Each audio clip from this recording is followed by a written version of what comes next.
নম্বৰটো হৈছে যে কোনটো খেলক অসমৰ আগতীয়াকৈ জনা আনুষ্ঠানিক খেল বুলি গণ্য কৰা হৈছিল। ইয়াত চাৰিটা উত্তৰ দিয়া আছে। ক নম্বৰটো হৈছে ফুটবল, খ নম্বৰটো হৈছে পাহা খেল, গ নম্বৰটো ক্ৰিকেট খেল আৰু সৰু ঘৰটো হৈছে হাতী যুদ্ধ। ইয়াৰ চাৰিটা উত্তৰৰ ভিতৰত শুদ্ধ উত্তৰটো হৈছে যে ক নম্বৰটো পাহা খেল। ২ নম্বৰটো অসমৰ প্ৰথমখন আয়োজিত লীগ পৰ্যায়ৰ ফুটবল প্ৰতিযোগিতা কোনে আয়োজন কৰিছিল। ইয়াত চাৰিটা উত্তৰ দিয়া আছে। ইয়াৰ শুদ্ধ উত্তৰটো হৈছে যে খ নম্বৰটো AICC হাৰ্লাৰ। ৩ নম্বৰটো হৈছে যে অসম ফুটবল সন্থা কোন বছৰত প্ৰতিষ্ঠা হৈছিল। ইয়াত চাৰিটা উত্তৰ দিয়া আছে।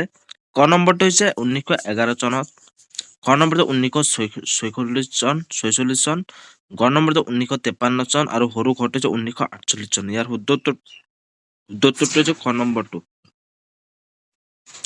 ৪ নম্বৰটো হৈছে যে 1948 চনত লণ্ডনত অলিম্পিকত ভাৰতীয় ফুটবল দলটোক কোনে নেতৃত্ব দিছিল। ইয়াত চাৰিটা উত্তৰ দিয়া আছে। চাৰিটা উত্তৰৰ ভিতৰত শুদ্ধ উত্তৰটো হৈছে যে গ নম্বৰটো ডক্টৰ তালিমেৰেন আও। ৫ নম্বৰটো যে অসমৰ দ্বিতীয় পুৰণি ফুটবল ক্লাব কোনটো আছিল। ইয়াত চাৰিটা উত্তৰ দিয়া আছে। ইয়াৰ শুদ্ধ উত্তৰটো হৈছে যে গ নম্বৰটো মহাৰাণা ক্লাব। ৬ নম্বৰটো উৰিষ্যা পৰাস্ত কৰি অসমে কেতিয়া সান্তোষ ট্ৰফী লাভ কৰিছিল। ইয়াৰ শুদ্ধ উত্তৰটো হৈছে যে গ নম্বৰটো 1953 চন। ৭ নম্বৰটো হৈছে অসমৰ প্ৰথম ফুটবল লীগ আয়োজনৰ লগতে কোনজন ব্ৰিটিছ বিষয়া জড়িত। ইয়াৰ চাৰিটা উত্তৰৰ ভিতৰত শুদ্ধ উত্তৰটো হৈছে যে খ নম্বৰটো। ৮ নম্বৰটো যে ক্ৰিকেটৰ পৃষ্ঠপোষক আৰু অসমৰ প্ৰথম মুখ্যমন্ত্ৰী কোন আছিল। ইয়াৰ চাৰিটা উত্তৰৰ ভিতৰত শুদ্ধ উত্তৰটো হৈছে যে গ নম্বৰটো লোকপ্ৰিয় গোপীনাথ বৰদলৈ। অসমত প্ৰথম ৰঞ্জী ট্ৰফী মেচ কেতিয়া অনুষ্ঠিত হৈছিল। ইয়াত চাৰিটা উত্তৰ দিয়া আছে। ইয়াৰ চাৰিটা উত্তৰৰ মাজত শুদ্ধ উত্তৰটো হৈছে যে গ নম্বৰটো 1949 চন। ১০ নম্বৰটো হৈছে যে অসম ক্ৰিকেট সন্থাৰ প্ৰতিষ্ঠাপক, সভাপতি আৰু সম্পাদক ক্ৰমে কোন আছিল। ইয়াৰ চাৰিটা উত্তৰৰ ভিতৰত ইয়াৰ শুদ্ধ উত্তৰটো হৈছে যে গ নম্বৰটো লোকপ্ৰিয় গোপীনাথ বৰদলৈ আৰু পুলিন দাস। আৰু ১১ নম্বৰটো হৈছে যে 1915 চনত যোৰহাট জিলা ক্ৰীড়া সন্থাই কোনটো খেলৰ বাবে অসম ক্ৰিকেট সন্থাই স্বীকৃতি লাভ কৰিছিল। ইয়াত চাৰিটা উত্তৰ দিয়া আছে। চাৰিটা উত্তৰৰ ভিতৰত শুদ্ধ উত্তৰ হৈছে ক্ৰিকেট। ১২ নম্বৰটো গুৱাহাটী ক্ৰিকেট সন্থাই কেতিয়া গঠন কৰা হৈছিল। ইয়াত চাৰিটা উত্তৰ দিয়া আছে। চাৰিটা উত্তৰৰ মাজত শুদ্ধ উত্তৰটো হৈছে যে খ নম্বৰটো 1946 চন।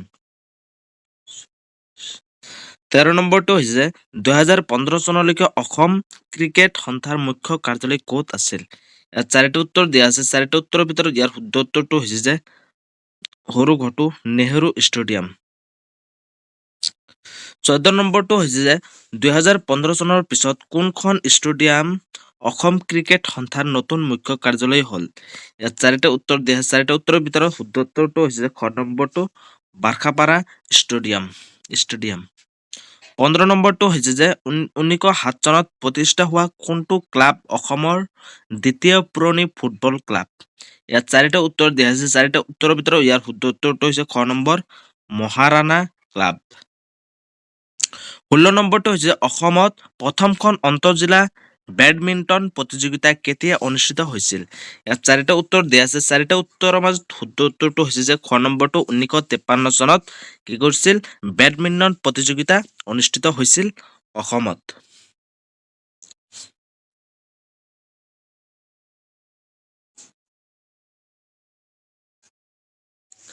আৰু ১৭ নম্বৰটো হৈছে যে ৰাষ্ট্ৰীয় পৰ্যায়ত অসমৰ প্ৰথমখন আন্তঃৰাজ্যিক বেডমিণ্টন প্ৰতিযোগিতাত কোনে নেতৃত্ব দিছিল।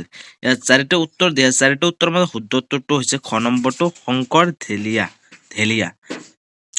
ধেলীয়া অসমৰ প্ৰথমখন আন্তঃৰাষ্ট্ৰীয় বেডমিণ্টন প্ৰতিযোগিতাত নেতৃত্ব দিছিল। 18 নম্বৰটো হৈছে ৰাষ্ট্ৰীয় পৰ্যায়ৰ প্ৰতিযোগিতাত অংশগ্ৰহণ কৰা অসমৰ প্ৰথমগৰাকী মহিলা বেডমিণ্টন খেলুৱৈ কোন? ইয়াত চাৰিটা উত্তৰ দিয়া আছে। চাৰিটা উত্তৰ মাজত শুদ্ধ উত্তৰটো হৈছে যে খ নম্বৰটো বিমলা মহন্ত। 19 নম্বৰটো হৈছে 1952 চনত প্ৰতিষ্ঠিত হোৱা সদৌ অসম বিডমিণ্টন সন্থাৰ প্ৰথমখন সমিতিৰ যুটীয়া সম্পাদক কোন আছিল? ইয়াত চাৰিটা উত্তৰ দিয়া আছে। চাৰিটা উত্তৰৰ মাজত শুদ্ধ উত্তৰটো হৈছে খ নম্বৰ পি চেটাৰ্জী আৰু বিনয় পল। শুদ্ধ উত্তৰ। 20 নম্বৰটো হৈছে সদৌ অসম টেনিছ সন্থা AITA কোন চনত গঠন হৈছিল? ইয়াত চাৰিটা উত্তৰ দিয়া আছে। চাৰিটা উত্তৰৰ মাজত শুদ্ধ উত্তৰটো হৈছে যে গ নম্বৰটো 1957 চন। 21 নম্বৰটো হৈছে অসমৰ প্ৰথম টেনিছ তাৰকা হিচাপে কাক গণ্য কৰা হৈছিল? ইয়াত চাৰিটা উত্তৰ দিয়া আছে। চাৰিটা উত্তৰৰ মাজত শুদ্ধ উত্তৰটো হৈছে ক নম্বৰটো সুজন দাস চৌধুৰী। 22 নম্বৰটো হৈছে যে কোনখন প্ৰতিযোগিতাত সুজন দাস চৌধুৰীয়ে প্ৰথম ৰাষ্ট্ৰীয় মহিলা একক খিতাপ দখল কৰিছিল? ইয়াৰ শুদ্ধ উত্তৰটো হৈছে যে খ নম্বৰটো 1975 চনত সুজন দাস চৌধুৰীয়ে প্ৰথম ৰাষ্ট্ৰীয় মহিলা একক খিতাপ দখল কৰিছিল 1975 চনত। খ নম্বৰটো শুদ্ধ উত্তৰ। 23 নম্বৰটো হৈছে যে কোনখন সন্মানীয় প্ৰতিযোগিতাত সুজন দাস চৌধুৰীয়ে কোৱালিফাই ৰাউণ্ডত অংশগ্ৰহণ কৰিছিল? ইয়াৰ চাৰিটা উত্তৰৰ মাজত শুদ্ধ উত্তৰটো হৈছে ঘ নম্বৰটো এম্বলডন।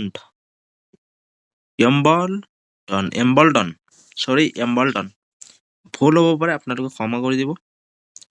24 নম্বৰটো হৈছে যে অসম অপেহাদাৰী বক্সিং সন্থা কেতিয়া গঠন কৰা হৈছিল? ইয়াৰ শুদ্ধ উত্তৰটো হৈছে যে গ নম্বৰটো 1979 চনত। 25 নম্বৰটো হৈছে অসম অপেহাদাৰী বক্সিং সন্থাৰ প্ৰতিষ্ঠাপক সভাপতি আৰু সম্পাদক কোন? ইয়াৰ চাৰিটা উত্তৰ দিয়া। চাৰিটা উত্তৰ মাজত শুদ্ধ উত্তৰটো হৈছে খ নম্বৰ বাবুল চক্ৰৱৰ্তী আৰু ছাদেক খান।